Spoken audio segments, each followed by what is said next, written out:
దేవుడు సర్వాధిపతియు పూర్వి పరిపాలక ఉన్నత దేవుడు సర్వాధిపతియు పూర్వి పరిపాలక ఉన్నతం విసర్జించి నన్ను వెదకిన ఉత్తమ స్నేహితునే ఉన్నతం విసర్జించి నన్ను వెదకిన ఉత్తమ స్నేహితునే ఉదయం సంధ్యా ఎల్లప్పుడును ఉత్సాహధ్వనితో పాడేదను ఉదయం సంధ్యా ఎల్లప్పుడును ఉత్సాహధ్వనితో పాడేదను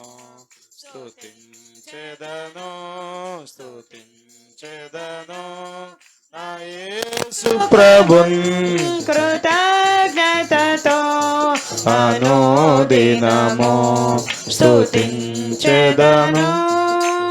హల్లెలూయా. దేవునికి స్తోత్రం. హల్లెలూయా. ప్రభువైన యేసుక్రీస్తు నామములో ఈ కూడికను ఏర్పాటు చేసుకున్న కుటుంబీకులకు కూడి వచ్చిన మీ అందరికీ వందనాలు. దేవుడు అందరినీ ఆశీర్వదించును గాక. హల్లెలూయా. దేవుడు మహోపకారి, మేలులు చేసేవాడు. ఆయనను ఎరిగిన వారి పట్ల, ఆయనకు అవిధేయులుగా జీవించే వారి పట్ల అందరికీ ఆయన ఉపకారి అని మన వాక్యంలో చదువుతాం. దేవుని గొప్ప గుణలక్షణం అది. ప్రార్థన చేసే వాళ్ళకి పిల్లల్ని ఇస్తున్నాడా? మిగతా వాళ్ళకి లేరా అంటే అందరూ సంతానాన్ని కలిగి ఉన్నారు. సంతానం ఎవరి ద్వారా వస్తుంది అంటే అది దేవుడిచ్చే బహుమానం. దేవుడు మంచివాడు, దేవుడు మహోన్నతుడు. మనలాగా సంకుచితంగా ఆలోచించేవాడు కాదు ఆయన. చాలాసార్లు మనం నచ్చితే అన్నీ జరగాలనుకుంటాం, వాళ్ళకి నచ్చకపోతే అన్నీ ఆగిపోవాలనుకుంటాం కదా. మనకు నచ్చిన వాళ్ళు అనుకోండి అన్ని పథకాలు వాళ్ళకి వచ్చేయాలనుకుంటాం. మనకు కొంచెం తేడా వచ్చిందనుకోండి మొత్తం ఆగిపోవాలి, కట్ అయిపోవాలంతా అనుకుంటాం. అలాంటి వాడు కాదు ఆయన. ఆయన అందరి ఎడల ఉపకారి అయి ఉన్నాడు. ఆయన మహోన్నతుడు. స్తోత్రం. హల్లెలూయా. హల్లెలూయా. స్తుతించుటకు ఆరాధించుటకు యోగ్యమైన నామం యేసయ్య నామం. ఆయన సృష్టికర్త. ఆయన సమస్త జగత్తును నోటి మాటతో కలుగజేసిన వాడు. కంటికి కనబడుతున్నవి కొన్ని మన కంటికి కనబడినవి ఉన్నాయి. అన్నిటినీ ఆయనే కలుగజేశాడు. అన్నిటికీ కర్త ఆయనే, అన్నిటికీ ఆధారం ఆయనే, అన్నిటికీ నియామకములు చేసినవాడు ఆయనే. గొప్ప దేవుడు ఆయన. దేవుని స్తోత్రం. హల్లెలూయా. తల్లి గర్భమునకు ముందేర్పరచి దేహమున మర్చియును. తల్లి గర్భమునకు ముందేర్పరచి దేహమున మర్చియును. దక్షిణ బాహుతో పాటుకొనినా దయా సంపూర్ణుడా. దక్షిణ బాహుతో పాటుకొనినా దయా సంపూర్ణుడా. దిక్కు జయము ఆదరణాయు దయాతో అను గ్రహించితివి. దిక్కు జయము ఆదరణాయు దయాతో అను గ్రహించితివి. స్తుతించెదను స్తుతించెదను నా యేసు ప్రభున్ కృతజ్ఞతతో అనుదినము స్తుతించెదను. హల్లెలూయా. మనం ఎప్పుడున్నాం అంటే తల్లి గర్భానికి ముందే ఉన్నాం. తల్లి గర్భంలో పడకముందే మనం ఉన్నాం.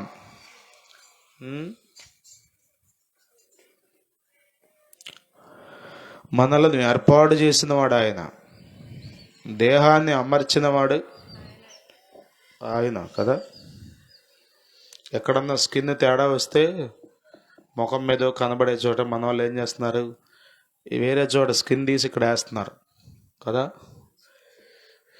అసలు ఈ స్కిన్ ఏర్పాటు చేసి ఈ చర్మాన్ని పొదిగినవాడు కదా. పూర్ణం చూసారు ఎప్పుడన్నా మీరు? పూర్ణం మేము చదువుకునేటప్పుడు మాకు చెప్పేవాళ్ళు, ఒక ఇంగ్లీష్ దొరగారు అడిగాడు ఇది లోపలికి ఎట్ట వెళ్ళిందని. ఏది పైన అంతా మూసేసి ఉంది కదా, ఎట్నుంచి వెళ్ళింది ఇదని. ఎట్నుంచి వెళ్ళింది అది కదా. మొన్న ఈ మధ్యన జర్నీ చేసింది, ఎంత అద్భుతంగా ఉన్నాయో. పొగుడుతున్నావా తిడుతున్నావా అని కొద్దిమందికి డౌట్. ఆవిడికి తెలుసులే. సీదిని అంటారు తెలుసుగా మీకు. ఏం జరుగుద్ది? సరిగ్గా పెట్టకపోతే ఏమవుద్ది వ్యవహారం? అదే ఈ అవయవాలన్నీ బయటకు వచ్చేస్తే ఏమవుద్ది? వీటిని అన్నిటిని ఏం చేశాడు ఆయన? చర్మంతో కప్పాడు. స్తోత్రం, హల్లెలూయా కదా. చూడటానికే కష్టంగా ఉంటుంది మనకి కదా. యాక్సిడెంట్ జరిగిన చోటకి వెళ్ళి ఊరికి మెదడు బయటకు వచ్చిందని చూడండి, ఎట్లా అనిపిస్తుంది? బెరికేస్తుంది. ఎందుకని? అది లోపల ఉండాలి. అది దేవుడు ఎన్ని అవయవాలు పెట్టాడో లోపల, వీటన్నిటికీ చర్మాన్ని పొదిగాడు. తల్లి గర్భమునకు ముందేర్పరచి దేహమున మర్చియునో. తల్లి గర్భము ముందేర్పరచి దేహమున మర్చియునో. హల్లెలూయా. ఎవరు అమర్చారు ఈ దేహం? వినీత, లోపల ఉన్న నీ బిడ్డకి దేహం నువ్వు అమర్చావా? చెప్పండి. మా అమ్మని అడగండి, నాకు దేహం అంతా ఆవిడ అమర్చిందేమో. కలర్ మనం చేసామా? ఏది మనం చేసాం చెప్పండి? అదా పళ్ళు ఉన్నాయి చూసారా? ఎప్పుడు వస్తాయి? లోపలే ఉండి వస్తాయా? బయటకు వచ్చాక మళ్ళా కొన్ని నెలలు 7 నెలలకే వస్తాయంట. రైట్. తల్లులను అడిగితే అన్ని విషయాలు చెప్తా. 7వ నెలకు వస్తాయి. అప్పుడు దాకా దేవుడు ఎక్కడ పెట్టాడు అట్ని? మనం పెట్టుకున్నాం అడ్ని కుక్కదని కదా. ఈ మధ్యన ప్రాజెక్ట్ వర్క్లు కట్ చేయను అంటించినాం ప్రాజెక్ట్ వర్క్లని చించి పారేస్తున్నారు. అట్లా అమర్చుకుందాం మనం. ఎక్కడుంది పన్నం? లోపలే ఉంది. ఎప్పుడు వచ్చింది? ఎప్పుడు రావాలో అప్పుడు వచ్చింది. స్తోత్రం. చిన్నప్పుడు ఇరిగిపోయింది పన్ను మైకేల్కి, చెప్పానుగా మీకు సాక్ష్యం కదా. వచ్చేసిందా? అసలు ఉందో లేదో అని డాక్టర్ దగ్గరికి, డెంటిస్ట్ దగ్గర తీసుకెళ్తే ఆయన ఎక్స్రే తీశాడు. ఎక్స్రే తీసి చూపించాడు, ఇదిగోండి సార్ లోపల పన్ను ఉంది, ఈ చర్మం చిగురు మందమైపోయింది, చూద్దాం ఇంకొంతకాలం, ఒకవేళ కాకపోతే కనుక కొంచెం కట్ చేస్తే ఓపెన్ అయ్యి బయటికి వస్తుంది. కట్ చేస్తే మరి చిగురు కాబట్టి రక్తం కదా, అందుకని లేజర్ ట్రీట్మెంట్ చేద్దామన్నారు. కృపేంటి తెలుసా? ఏ ట్రీట్మెంట్ అవసరం లేకుండానే దేవుడు ఇచ్చేశాడు కదా. ఇదంతా ఎవరు సెటప్? దేహమును అమర్చినవాడు ఆయన. స్తోత్రం, హల్లెలూయా. మనుష్యులకు చెప్పండి అర్థం కావట్లా. నీ అంతట నీవే కలగలా, నీ అంతట నీవే సృజించబడలా. నిన్ను సృజించిన సృష్టికర్త ఒక ఆయన ఉన్నాడు. మిమ్మల్ని మీరు చూసుకుంటే అర్థమైపోద్ది దేవుడు అంటే ఏంటో. అసలు ఊరకే వచ్చింది అనుకుంటున్నారు ఈ అవయవాలు.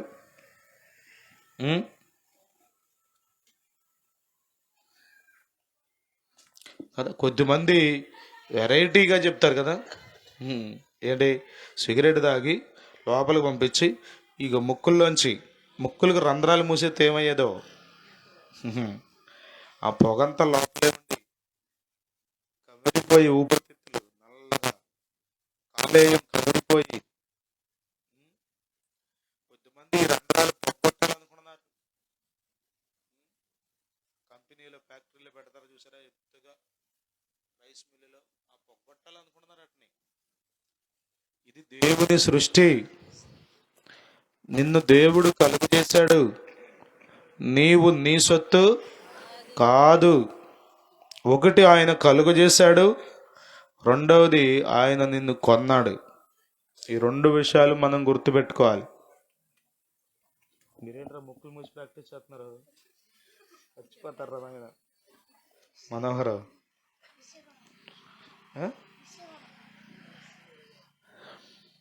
ఆయన మనలను కలుగజేశాడు, చెప్పండి, ఆయన మనలను కొన్నాడు. రక్తమిచ్చి నన్ను కొన్నావయ్యా, కారణముతోనే నన్ను కొన్నావయ్యా. రక్తమిచ్చి నన్ను కొన్నావయ్యా, కారణముతోనే నన్ను కన్నావయ్యా, నన్ను కొన్నావయ్యా, నీవే కన్నావయ్యా, నన్ను కొన్నావయ్యా, నీవే కన్నావయ్యా. హల్లెలూయా, హల్లెలూయా. ప్రియులారా, ఈ దేహం ఉందే, ఇది దేవుడు అమర్చాడు.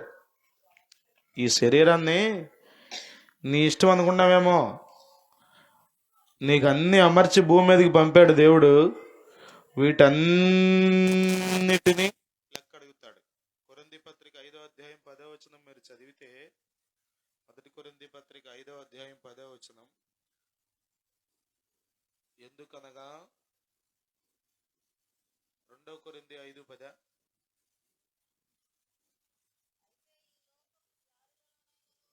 కొరింథీ 5:10, ఎందుకనగా తాను జరిగించిన క్రియల చొప్పున అవి మంచివైనను సరే చెడ్డవైనను సరే దేహముతో జరిగించిన, దేంతో జరిగించిన, దేహముతో జరిగించిన వాటి ఫలమును ప్రతి వాడును పొందునట్లు మనమందరము క్రీస్తు న్యాయపీఠము ఎదుట ప్రత్యక్షము కావలేను. నా ఇష్టం, మీకేంటండి బాధ? నా ఇష్టం అనుకున్నావు నువ్వు, నీ ఇష్టమే, నీ శరీరం. కానీ ఒక ప్రాముఖ్యమైన మాట ఏంటంటే, నీ శరీరం నువ్వు తెచ్చుకోలా, నీ శరీరాన్ని దేవుడు అమర్చాడు. హలో, వింటున్నారా? ఈ దేహాన్ని దేవుడు అమర్చాడు.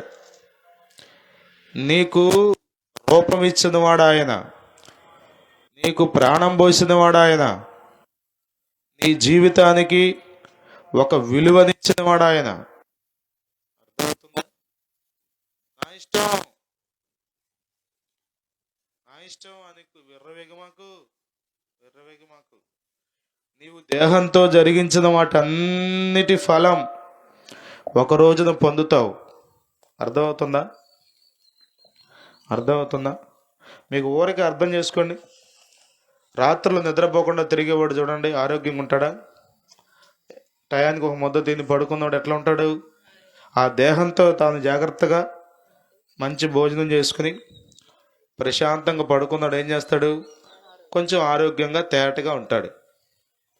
అర్ధరాత్రుల వరకు రోడ్లంటే తిరుగుతూ ఫోన్లు చూసుకుంటూ చూడండి వాడి ముఖం ఎట్లా ఉంటుందో. నేను మైకేల్ని చూసా 15 రోజుల క్రితం అనుకుంటా. కళ్ళు గుంటలు పడిపోయి అంత నల్లగా అయిపోయింది. నేను గట్టిగా పట్టుకున్నా 15 రోజుల నుంచి. అంటే నిద్ర లేదు, అయ్యగారు నిద్రపోవడం 11, 12 మనం పడుకోబెడితే కానీ పడుకోడు. చాలా బాధ్యతగా ఉంటాడు పాపం. ఇల్లు ఎవరన్నా ఎత్తుకుపోతారేమోనని.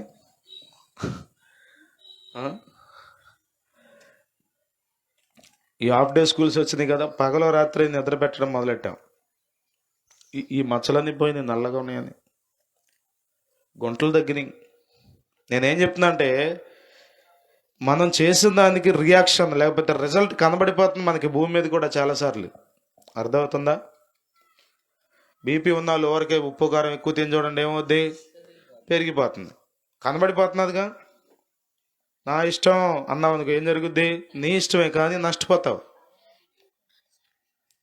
వైద్యం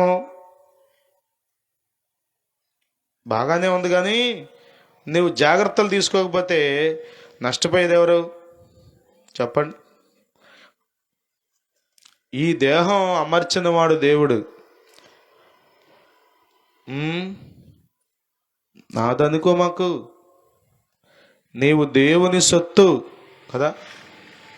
43వ అధ్యాయం యెషయా గ్రంథం 1వ వచనంలో దేవుడు అంటాడు ఇశ్రాయేలీలతో మాట్లాడుతూ, యెషయా గ్రంథం 43వ అధ్యాయం 1వ వచనం, అయితే యాకోబు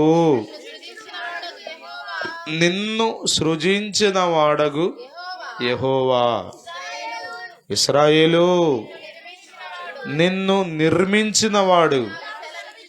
ఎవరైనా చెప్పండి, చెప్పాలి. ఇశ్రాయేలు, యాకోబు నిన్ను సృజించిన వాడగు, నిన్ను నిర్మించిన వాడగు యెహోవా. ఎవరనుకున్నావు దేవుడు అంటే? నువ్వు చేసుకున్నవాడు కాదు దేవుడు, నిన్ను చేసినవాడు దేవుడు. నీకు జీవం పోసినవాడు దేవుడు, నీకు రూపం ఇచ్చినవాడు దేవుడు, నిన్ను నిర్మించినవాడు నిర్మాణకుడు ఆయన. దేవుని స్తోత్రం. హల్లెలూయా, హల్లెలూయా. ప్రియులారా, దేవుడు అంటున్నాడు నిన్ను సృజించినవాడు. చదువునా? యాకోబు నిన్ను సృజించిన వాడగు యెహోవా, ఇశ్రాయేలు నిన్ను నిర్మించిన వాడు ఈలాగు సెలవిచ్చుచున్నాడు, నేను నిన్ను విమోచించి ఉన్నాను, భయపడకుము, పేరు పెట్టి నిన్ను పిలిచి ఉన్నాను, నీవు నా సొత్తు. యవ్వన పిల్లలను కదిపి చూడండి. ఇప్పుడు యవ్వన పిల్లలను కదిపి చూడండి. నా ఇష్టం అనే పదం ఎక్కువ వాడుతున్నారు విపరీతంగా. ఎవరిష్టం వాళ్ళదే, ఎవరికి నచ్చినట్టుగా వాళ్ళు బ్రతికేస్తున్నారు. గమనించండి, దేవుడు అంటున్నాడు, నిన్ను సృష్టించిన సృష్టికర్త అంటున్నాడు, నీవు నా సొత్తు. మనంతట మనమే కలుగలేదు. ఏదో విస్ఫోటనం జరిగి ఏదో సంభవించి పుట్టినట్టు కాదు ఇది. ఎన్ని జీవరాశులకు చెప్పండి.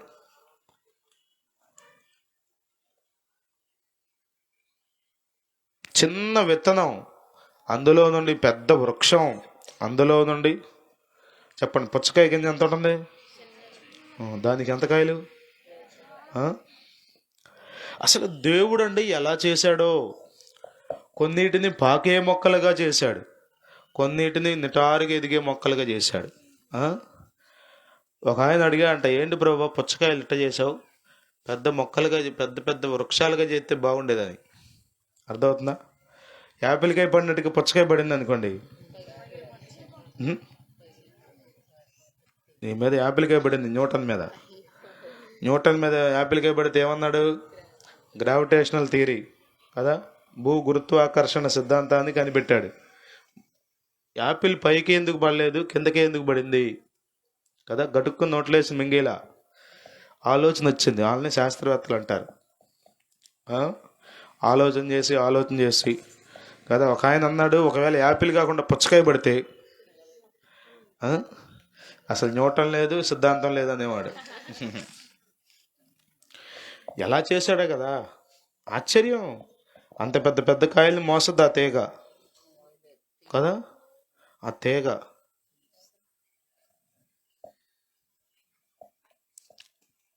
ఎంత గొప్పవాడు దేవుడు.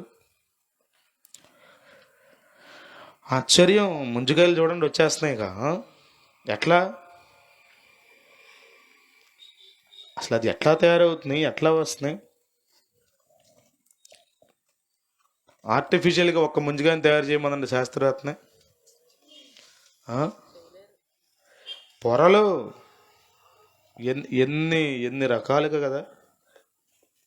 మీరు సృష్టిని చూస్తే చాలు దేవుని మహిమ ఏంటో మీకు అర్థమవుతుంది. 19వ కీర్తన 1వ వచనంలో మనం చదువుతాం. 19వ కీర్తన 1వ వచనంలో అంతరిక్షములు దేవుని మహిమను, ఆకాశములు దేవుని మహిమను వివరించుచున్నవి. అంతరిక్షము ఆయన చేతి పనిని దేవుని యొక్క చేతి పని. మనము దేవుని చేతి పని అయి ఉన్నాము. మీరు సృష్టిని చూస్తే దేవుడు ఎంత గొప్పవాడో అర్థమవుతుంది. మీ కళ్ళకు కనబడుతున్న భూమి, ఆకాశం, ఇదిగో ఈ జీవరాశులు, వృక్షాలు, జంతువులు కదా,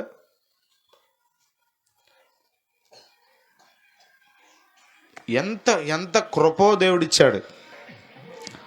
ప్రియమైన వాళ్ళారా గమనించండి, దేవుడు చాలా గొప్పవాడు. దేవుడు చాలా మహోన్నతుడు.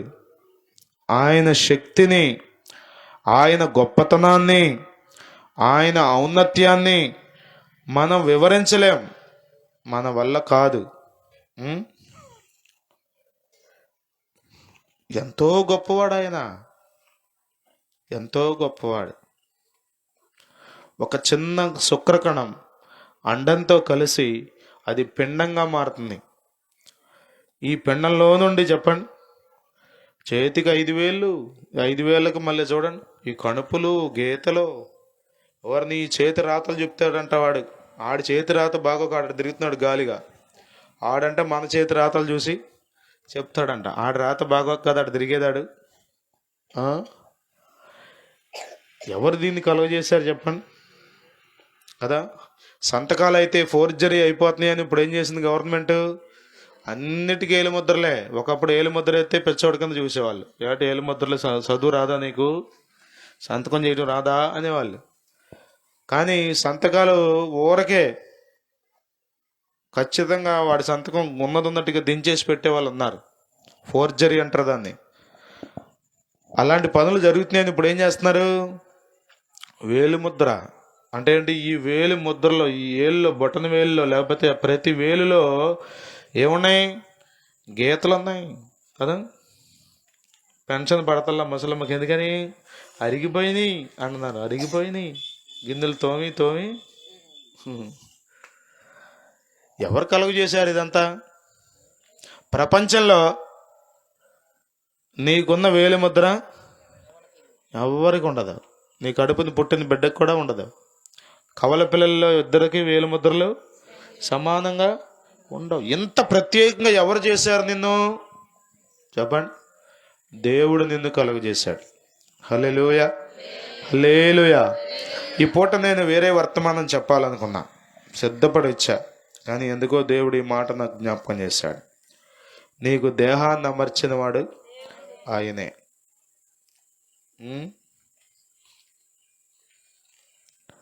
నిన్ను పోషించేవాడు ఆయన. ఎంత కృపండి, ఎంత కృప, ఎంత కృప.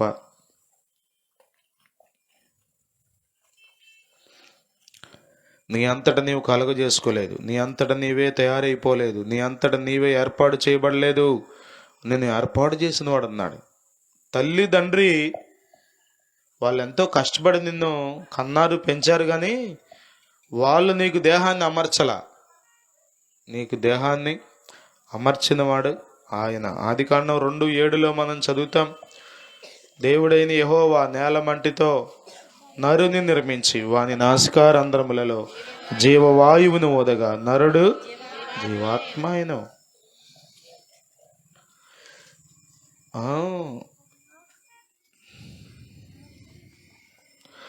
దేవుడు నిన్ను కలుగజేశాడు ప్రియులారా. దేవుడు నిన్ను కలుగజేశాడు. దేవుడు అంటే ఎవరు అనుకున్నావు? ఏంటో మనుషులు తెలివితేటలు ఎక్కువైపోయి రకరకాలుగా ప్రవర్తిస్తున్నారు. తల్లిని బట్టి దేవునికి స్తోత్రం, తండ్రిని బట్టి దేవునికి స్తోత్రం, కానీ వారిద్దరూ దేవుళ్ళు కాదు. డాక్టర్లను బట్టి దేవునికి స్తోత్రం, కానీ డాక్టర్ దేవుడు కాదు. నిన్ను కలుగజేసిన వాడు, నీకు రూపం ఇచ్చిన వాడు, నిన్ను నిర్మించిన వాడు ఆయన. 139వ కీర్తనలో మనం చదువుతాం కదా, 139వ కీర్తన 13వ వచనం, నా అంతరింద్రియములను నీవే కలుగజేసితివి, నా తల్లి గర్భమందు నన్ను నిర్మించిన వాడవు నీవే. నా అంతరింద్రియములను కదా, వాళ్ళు మూసుకుపోయినాయి అంట.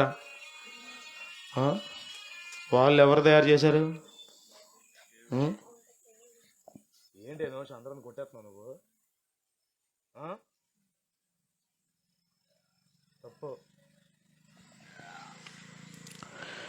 నీ అంతరింద్రియములను కలుగజేసిన వాడెవరు?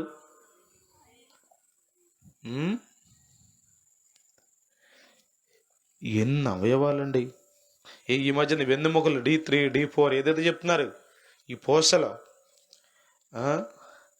అక్కడ నరం ఎక్కిందంటాడు, లేకపోతే ఇది దిగిందంటాడు, అది పడిపోయిందంటాడు.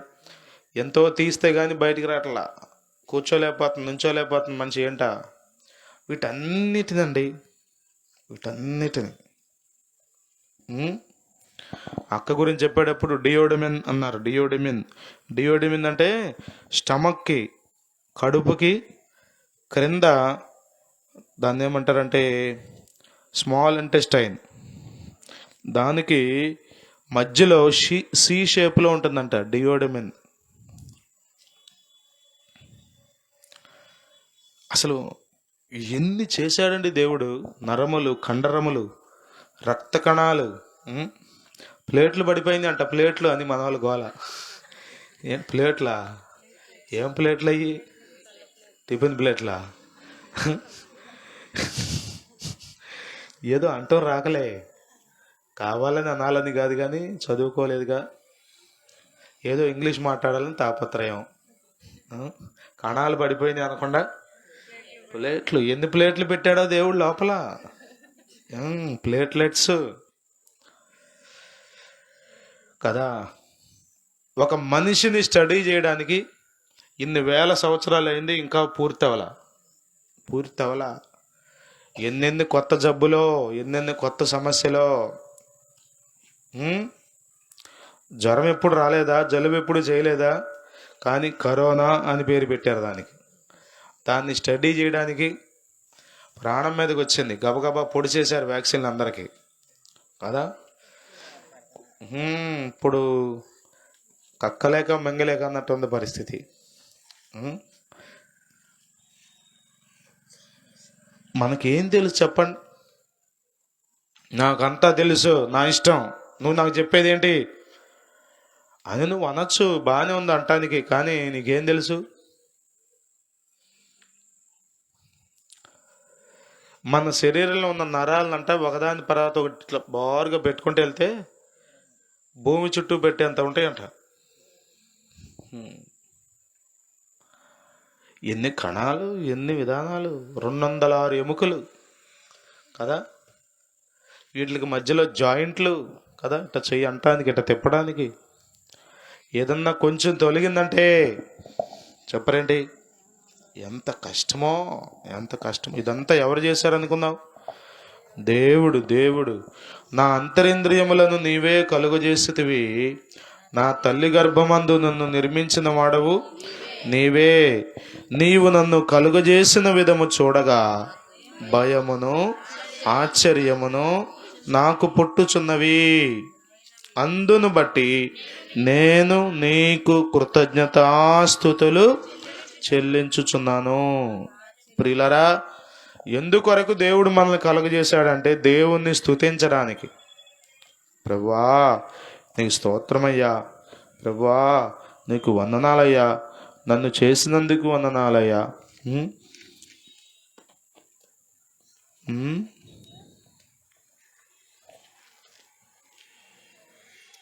ప్రభువును స్తుతించడానికి, ఆయన అంటే భయభక్తులు కలిగి జీవించడానికి దేవుడు మనలను ఏర్పాటు చేసుకున్నాడు. దేవుడు మనిషిని కలుగజేసిన ఉద్దేశం ఆయన మహిమ కొరకు. అపవాది దేవునికి అవిధేయుడై దేవుణ్ణి ఆరాధించకుండా తన్ను తాను గణపరుచుకోవాలనుకున్నాడు. పరలోకం నుండి, ప్రభు దగ్గర నుండి పడద్రోయబడ్డాడు. అందుకొరకు దేవుడు ఏం చేసుకున్నాడంటే, నేను నా రూపములో, నా స్వరూపములో మనిషిని చేసుకుంటాను, అతనితో నేను సహవాసం చేస్తాను, అతను నన్ను మహింపరుస్తాడు, అతనితో కలిసి నేను ఆనందిస్తాను అని దేవుడు ఏర్పాటు చేసుకున్నాడు. అయితే మనిషి ఏం చేశాడు చెప్పండి? మనిషి అపవాది చేత ప్రేరేపించబడి అతడు కూడా దేవుని మహిమ కొరకు బ్రతకకుండా దేవునికి అవిధేయుడిగా జీవించడం ప్రారంభించడాన్ని బట్టి పాపం భూమి మీదకి వచ్చింది. ఆ పాపంలో నుండి శాపంగా మరణం వచ్చింది. ఈ మరణం నుండి మనిషిని విడిపించడం కొరకు, తెగిపోయిన దేవుని సంబంధాన్ని తిరిగి పునరుద్ధరించడం కొరకు దేవుడు మరలా మనుష్య రూపంగా రక్తమాంసములు కలిగిన దేహంతో దైవ కుమారుడిగా, మనుష్య కుమారుడిగా భూమి మీదకి దిగి వచ్చాడు. 33.5 సంవత్సరాలు జీవించి ఆ కలువరి శిలువలో తన ఆఖరి రక్తబొట్టు వరకు చిందించి మరణించి సమాధి చేయబడి 3వ దినాన తిరిగి లేచాడు. అమూల్యమైన రక్తం ద్వారా మనలను తిరిగి కొన్నాడు. ప్రియమైన వారలారా, ఇదంతా ఎందుకు మనం జ్ఞాపకం చేసుకోవాలంటే, ఒకటి, కృతజ్ఞతాస్తుతులు చెల్లించి దేవునిని మహిమపరచడానికి. రెండవది, ప్రసంగి గ్రంథం 12వ అధ్యాయం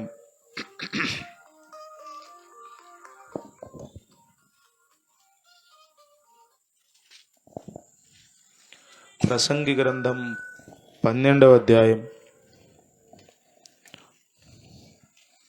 13వ వచనం. ఇదంతయు వినిన తరువాత తేలిన ఫలితార్థం ఇదే, దేవుని యందు భయభక్తులు కలిగి ఆయన కట్టడలను అనుసరించి నడుచుచుండవలెను. మానవ కోటికి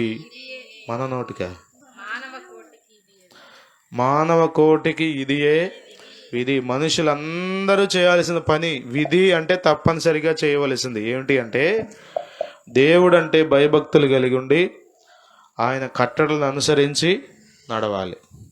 ఇది చేయాల్సిన పని. దేవుడు ఒక ఆయన ఉన్నాడు. అందరూ దేవుళ్ళు కాదు, అర్థమవుతుంది? మళ్ళా చెప్తున్నా, తల్లి దేవుడు కాదు, తండ్రి దేవుడు కాదు, గురువు దేవుడు కాదు. వాళ్ళందరినీ గౌరవించాలి, సన్మానించాలి, యోగ్యులుగా చూడాలి. కానీ దేవుడు ఒక్కడే దేవుడు. ఆయన యందు భయభక్తులు కలిగి ఆయన మార్గాలలో మనం నడవాలి. ఇది దేవుడు మన నుండి కోరుకుంటుంది. దేవునిని మహిమపరచాలి, దేవునిని మాత్రమే స్తుతించాలి, దేవుని మాత్రమే ఆరాధనకు యోగ్యుడు. ఎందుకంటే ఆయనే నిన్ను కలుగు చేసినవాడు, ఆయనే నిన్ను రూపించినవాడు. స్తోత్రం. హల్లెలూయా, హల్లెలూయా. దేవుడు ఇచ్చేది, దేవుడు అనుగ్రహించేది కదా. ఇంకా లోపలికి వెళ్ళి మనం చదివితే, చెవిటి వారిని కలుగజేసిన వాడు కూడా ఆయనే కదా. పుట్టు గుడ్డివాడు ఉన్నాడు యోహాను సువార్త 9వ అధ్యాయంలో. పుట్టినది మొదలుకొని గుడ్డివాడుగానే ఉన్నాడు. వాళ్ళకి డౌట్ వచ్చి అడుగుతున్నారు శిష్యులు, ప్రభా, వీడు ఇలా పుట్టడానికి కారణం వీడా, వీడి కన్నవారా, ఎవరు చేశారు పాపం అంటే, ఎవరు చేయలేదురా నాయన.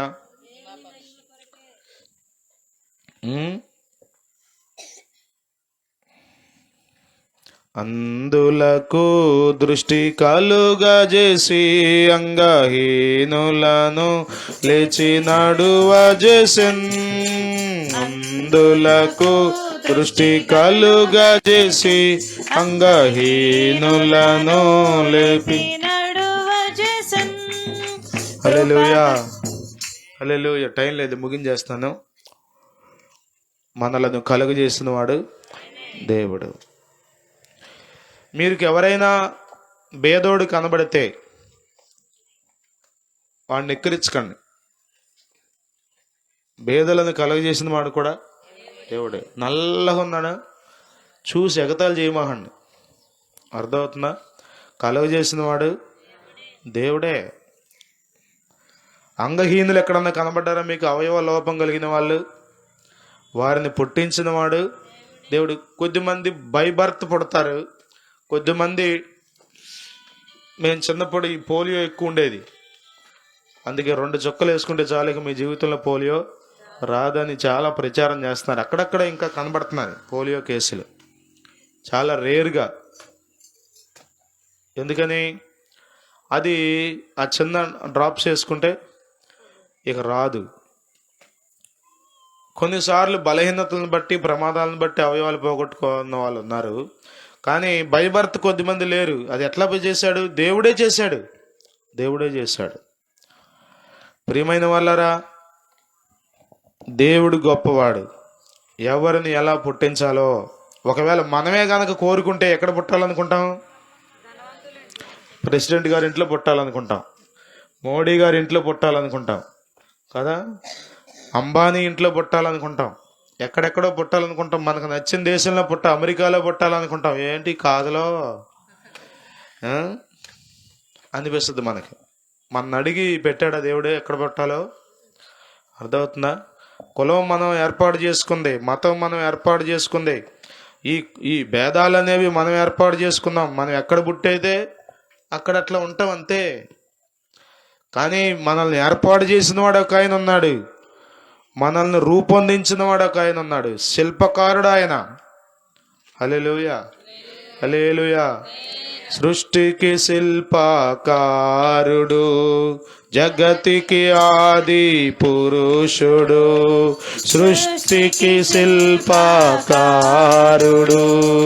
జగతికి ఆది పురుషుడు. దేవుడు, దేవుడు, యేసే దేవుడు, దేవుడు. పాడు, చప్పట్లు కొడుతూ. యేసే దేవుడు. హల్లెలూయా, హల్లెలూయా, హల్లెలూయా, హల్లెలూయా, హల్లెలూయా, హల్లెలూయా, హల్లెలూయా, హల్లెలూయా. తరతరాలలో, యుగ యుగాలలో, జగ జగాలలో దేవుడు, దేవుడు, యేసే దేవుడు, దేవుడు, దేవుడు, యేసే దేవుడు. భూమిని పుట్టింపకమునుపు నరునికి రూపం లేనప్పుడు, భూమిని పుట్టింపకమునుపు నరునికి రూపం లేనప్పుడు, దేవుడు, దేవుడు, యేసే దేవుడు. పాడాలి, చప్పట్లు కొడుతూ పాడాలి. దేవుడు, దేవుడు, యేసే దేవుడు. హల్లెలూయా, హల్లెలూయా, హల్లెలూయా, హల్లెలూయా, హల్లెలూయా, హల్లెలూయా, హల్లెలూయా.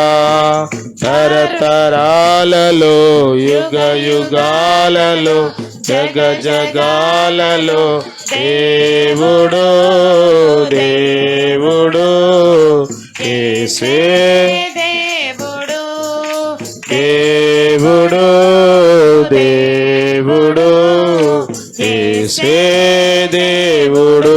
హల్లెలూయా, హల్లెలూయా, హల్లెలూయా, హల్లెలూయా, హల్లెలూయా, హల్లెలూయా, హల్లెలూయా, హల్లెలూయా.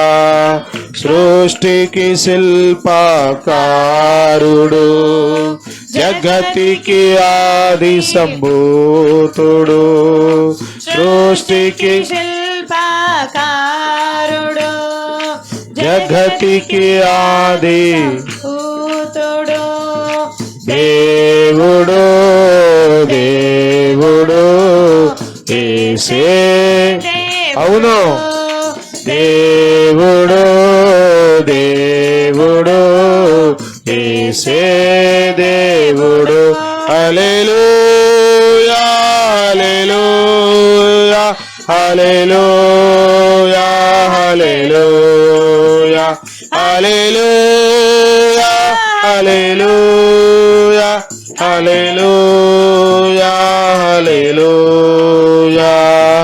తరతరాలలో యుగ యుగాలలో జగ జగాలలో దేవుడు దేవుడు యేసే దేవుడు దేవుడు దేవుడు యేసే దేవుడు.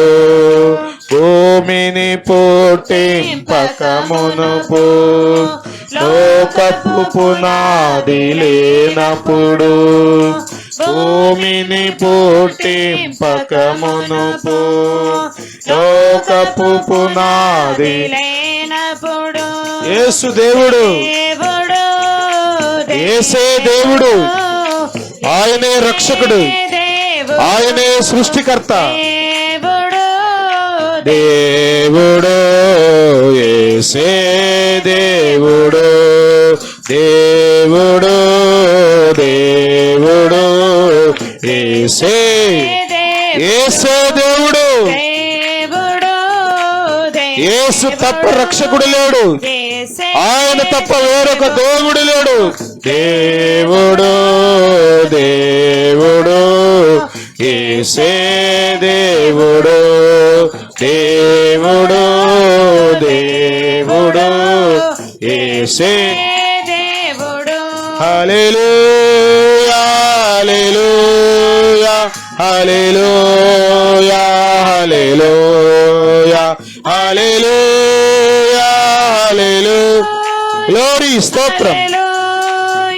హల్లెలూయా హల్లెలూయా హల్లెలూయా హల్లెలూయా హల్లెలూయా హల్లెలూయా హల్లెలూయా హల్లెలూయా హల్లెలూయా. దేవుడు దేవుడు యేసే దేవుడు. పాడాలి చప్పట్లు కొడుతూ, కన్నులు మూసుకుని ప్రభు వైపు చూస్తూ. యేసే దేవుడు దేవుడు దేవుడు యేసే దేవుడు దేవుడు దేవుడు యేసే దేవుడు దేవుడు దేవుడు యేసే దేవుడు దేవుడు దేవుడు యేసే దేవుడు దేవుడు దేవుడు యేసే దేవుడు. హల్లెలూయా హల్లెలూయా హల్లెలూయా హల్లెలూయా. మిగిలిన వాళ్ళ సంగతి ఏంటంటే బైబిల్ దాని గురించి కూడా స్పష్టంగా చెప్తుంది. యేసు తప్ప వేరొక దేవుడు సృష్టికర్త ఆయనే, నిర్మించిన వాడు ఆయన, ఈ సృష్టి అంతటిని కలుగు చేసిన వాడు, నీకు రూపం ఇచ్చిన వాడు ఆయనే. నీ గురించి ఎంతో మంది ఎన్నో మాటలు చెప్పుండొచ్చు. ఒరే రే అమ్మ పోలికరా, నువ్వు నాన్న పోలికరా, వాటిని కలుగు చేసిన వాడు. చెప్పండి, ఆ పోలికలు పెట్టినవాడు ప్రభు. ప్రియమైన వాళ్ళారా, దేవుడు అంటే ఎవరనుకున్నావు? నీ చేతులతో చేయబడిన వాడు కాదు, నీకు నచ్చినవాడు కాదు, నిన్ను కలుగు చేసినవాడు దేవుడు, నీకు రూపమిచ్చినవాడు దేవుడు, నిన్ను ఏర్పాటు చేసినవాడు దేవుడు. ఆయనే దేవుడు. ఆయన ఆరాధించు, ఆయన అంటే కృతజ్ఞతాస్తుతులు చెల్లించు. స్తోత్రం. ఆయన ఎడల భయభక్తులు కలిగి ఆయన కట్టడలను అనుసరించి జీవించు. ఇదే దేవుడు నీ నుండి కోరుకునేది. ఎందుకొరకు నిన్ను చేశాడంటే ఇందుకొరకే. స్తోత్రం. మీ జీవితకాలం అంతా మీ గుండెల నిండా కృతజ్ఞత ఉండాలి. దేని గురించి చెప్పండి? ప్రభువు నిన్ను చేశాడు, ప్రభువు నీకు రూపం ఇచ్చాడు, ప్రభువు నీకు అన్నీ ఇచ్చాడు, అన్నీ ఇచ్చాడు. స్తోత్రం. సణుక్కోవద్దు, దేవుని గురించి వ్యతిరేకంగా మాట్లాడద్దు. దేవునికి చెందవలసిన మహిమ మరి ఎవ్వరికి ఇవ్వద్దు. దేవుని స్తుతిస్తూ జీవించు. కృతజ్ఞత నిండిన భావంతో నీ జీవితకాలం అంతా ప్రభు పాద పరిచర్యలో ఉండు. ఇంతే దేవుడు నీ నుండి కోరుకునేది. అట్టి గొప్ప కృప, ఆయనను ఆరాధించి మహిమపరిచే కృప, భయభక్తులు కలిగి ఆయన కట్టడలను అనుసరించే కృప ప్రభు మనకందరకు, ఈ కుటుంబీకులందరికీ, ఈ ప్రాంత వాసులందరికీ అనుగ్రహించునుగాక. ఆమేన్. ప్రార్థన చేసుకుందాం.